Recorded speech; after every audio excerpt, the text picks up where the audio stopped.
Pemirsa Asana, tahukah Anda wadah yang ditaburi kemenyan atau kayu gaharu sehingga menimbulkan aroma khas yang sering dianggap sebagai media klinik?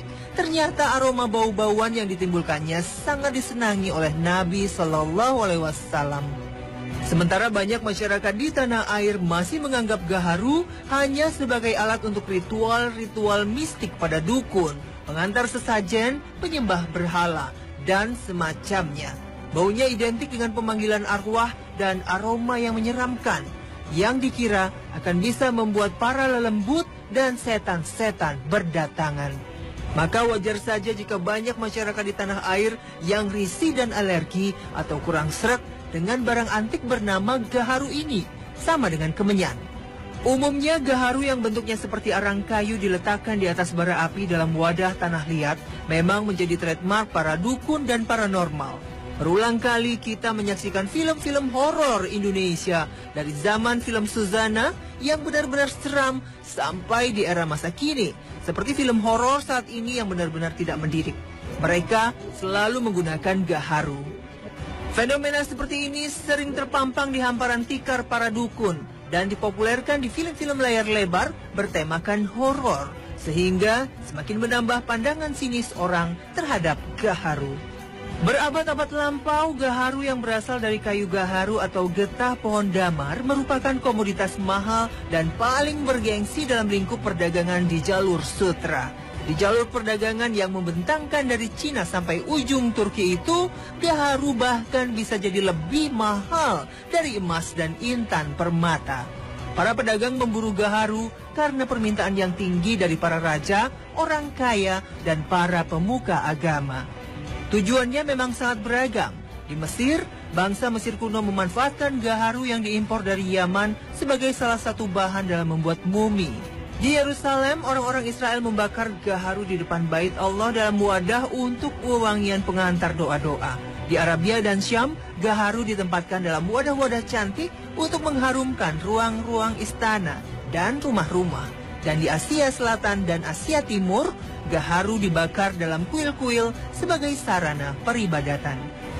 Pemirsa Hasanah, gaharu di zaman Nabi dan generasi terbaik Nabi Sallallahu Alaihi Wasallam juga menjadi bagian dari beberapa ritual umat Islam. Nabi Muhammad Sallallahu Alaihi Wasallam dan para sahabat sendiri sangat menyukai wangi-wangian, baik yang berasal dari minyak wangi hingga gaharu, sebagaimana disebutkan di dalam berbagai hadis. Misalnya, hadis sahih riwayat Imam Muslim dan Imam Al-Bukhari. Dari Nafi ia berkata, apabila Ibnu Umar mengukup mayat atau membakar gaharu, maka beliau mengukupnya dengan kayu gaharu yang tidak dihaluskan, yang dicampurkan dengan kapur barus. Kemudian beliau berkata, beginilah cara Rasulullah SAW ketika mengukup jenazah atau membakar gaharu untuk mayat. Hadis riwayat Muslim. Itu sebabnya seorang sahabat wanita mulia, Asma binti Abu Bakar, pernah berwasiat pada keluarganya, jika ia meninggal, agar kain kafannya diuapi dengan bakaran kayu gaharu. Asma berkata kepada keluarganya, berilah uap kayu gaharu, ukuplah pakaianku jika aku meninggal. Taburkanlah hanut pewangi mayat kepada tubuhku. Janganlah kalian tebarkan hanut pada kafanku, dan janganlah mengiringiku dengan membawa api. Hadis riwayat Al-Baihaqi.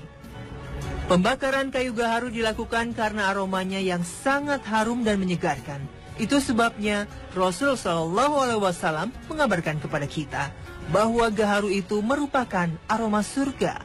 Rasul Shallallahu Alaihi Wasallam bersabda, golongan penghuni surga yang pertama kali masuk surga adalah berbentuk rupa bulan pada malam bulan purnama. Sampai ucapan beliau, nyala perrupaan mereka adalah gaharu. Imam Abu Yaman berkata, maksudnya adalah kayu gaharu. Hadis riwayat Imam Bukhari.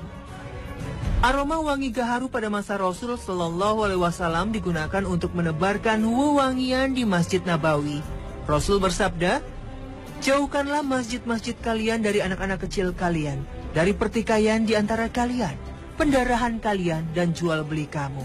Ukuplah masjid-masjid itu pada hari perhimpunan kamu, dan jadikanlah pada pintu-pintunya itu alat-alat bersuci kalian. Hadis riwayat Tabrani, Ibnu Majah, Abdul Razak, dan Al-Baihaqi. Generasi terbaik setelah Nabi pun melakukan hal yang sama.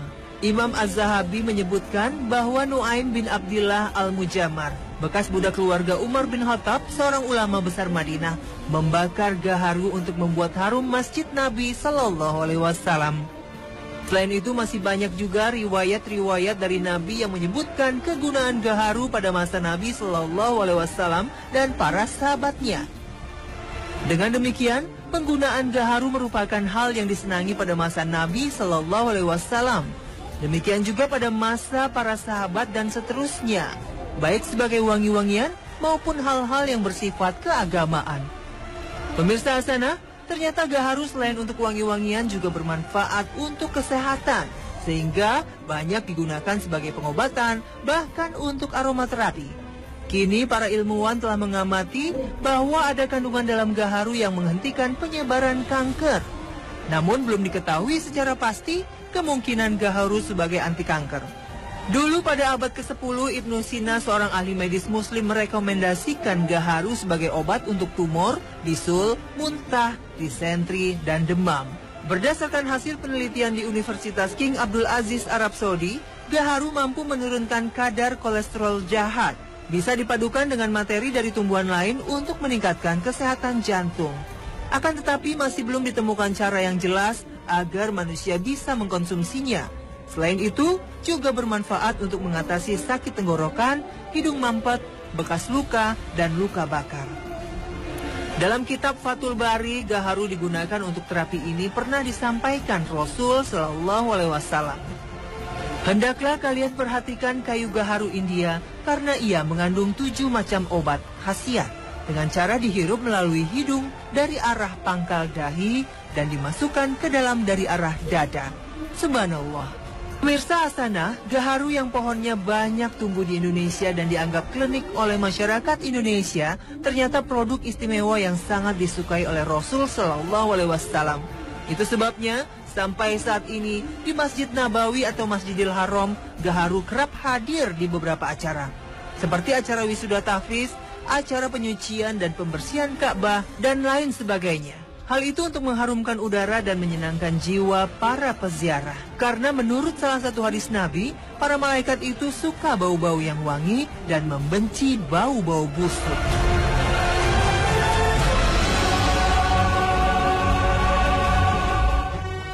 Malaikat adalah salah satu makhluk halus tak terlihat yang diciptakan oleh Allah dari cahaya.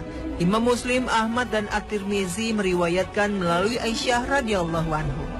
Malaikat diciptakan dari cahaya, jin dari api yang berkobar, dan Adam diciptakan dari apa yang dijelaskan kepada kalian. Malaikat adalah tentara Allah. Tuhan menganugerahkan kepada mereka akal dan pemahaman, naluri untuk taat, serta memberi kemampuan untuk berbentuk dengan berbagai bentuk yang indah, dan kemampuan untuk mengerjakan pekerjaan-pekerjaan yang berat. Jumlah malaikat Allah ini sangat banyak, tidak terhitung jumlahnya. Hanya Allah yang tahu. Kita dapat membayangkan betapa banyaknya mereka dari pengalaman Rasul melihat mereka saat melakukan Isra dan Mi'raj. Setiap tempat di langit dipenuhi malaikat, bahkan Rasul menyebutkannya dengan jelas. Tidak ada satu ruang selebar 4 jari, kecuali di sana ada malaikat yang sedang meletakkan dahinya bersujud kepada Allah. Hadis riwayat Ahmad. Dalam perjalanan ini pula Rasul Shallallahu Alaihi Wasallam mengabarkan kita betapa banyaknya jumlah malaikat dalam sabdanya. Neraka jahanam pada hari kiamat memiliki 70.000 kendali. Setiap kendali ditarik oleh 70.000 malaikat. Hadis riwayat Bukhari dan Muslim. Imam Bukhari juga meriwayatkan bahwa ketika Nabi Shallallahu Alaihi Wasallam bertanya kepada malaikat Jibril tentang Al-Baitul Ma'mur, malaikat agung itu menjawab, "Ini adalah Al-Baitul Ma'mur. Setiap hari 70.000 malaikat sholat di sana, dan yang sudah sholat tidak akan kembali lagi ke sana." Walaupun dalam bahasa Arab angka 7 tidak harus dipahami sebagai bilangan di bawah 8 dan di atas 6, karena 7 bisa berarti banyak yang tak terhitung. Paling tidak, teks-teks keagamaan itu dapat menggambarkan banyaknya jumlah malaikat yang tidak dapat dihitung kecuali oleh Allah. Bahkan walaupun angka-angka yang disebutkan Al-Quran menyangkut malaikat-malaikat tertentu, kita hanya bisa berhenti pada bilangan itu dan tidak mengetahui persis jumlahnya. Misalnya, ketika Allah menjelaskan tentang Arasy, singgasana Tuhan, kelak di kemudian hari dinyatakannya. Pada hari itu, 8 malaikat menjunjung Arasy Tuhanmu di atas kepala mereka. Quran Surat Al-Haqqah ayat 17. Apa makna kata 8 pada ayat ini? 8 orang, atau bisa juga 8 baris. Para malaikat pernah menyatakan diri sebagai makhluk-makhluk yang berbaris-baris. Sesungguhnya, kami benar-benar bersaf-saf dalam menunaikan perintah Allah. Quran Surat Asy-Syaffat ayat 165. Jika dimaknai 8 syaf atau baris, lalu berapa banyak jumlah setiap baris? Ataukah kata 8 berarti amat sangat banyak, melebihi banyaknya kata 7 yang digunakan untuk menunjukkan arti banyak? Demikian pula dengan para malaikat yang bertugas menjaga neraka. Allah menegaskan bahwa di atasnya ada 19 malaikat penjaga. Quran Surat Al-Mudaththir ayat 30. Apakah maksud 19 itu personilnya, para komandannya, atau barisannya? Tidak dapat dipastikan. Apalagi seperti firman Allah melanjutkan penjelasannya tentang bilangan tersebut. Dan yang kami jadikan penjaga neraka itu hanya dari malaikat. Dan kami menentukan bilangan mereka itu hanya sebagai cobaan bagi orang-orang kafir, agar orang-orang yang diberi kitab menjadi yakin, agar orang yang beriman bertambah imannya, agar orang-orang yang diberi kitab dan orang-orang mukmin itu tidak ragu-ragu, dan agar orang-orang yang di dalam hatinya ada penyakit dan orang-orang kafir berkata, apakah yang dikehendaki Allah dengan bilangan ini sebagai suatu perumpamaan? Demikianlah Allah membiarkan sesat orang-orang yang Dia kehendaki dan memberi petunjuk kepada orang-orang yang Dia kehendaki. Dan tidak ada yang mengetahui bala tentara Tuhanmu kecuali Dia sendiri. Dan Sakor itu tidak lain hanyalah peringatan bagi manusia. Quran Surat Al-Mudaththir ayat 31.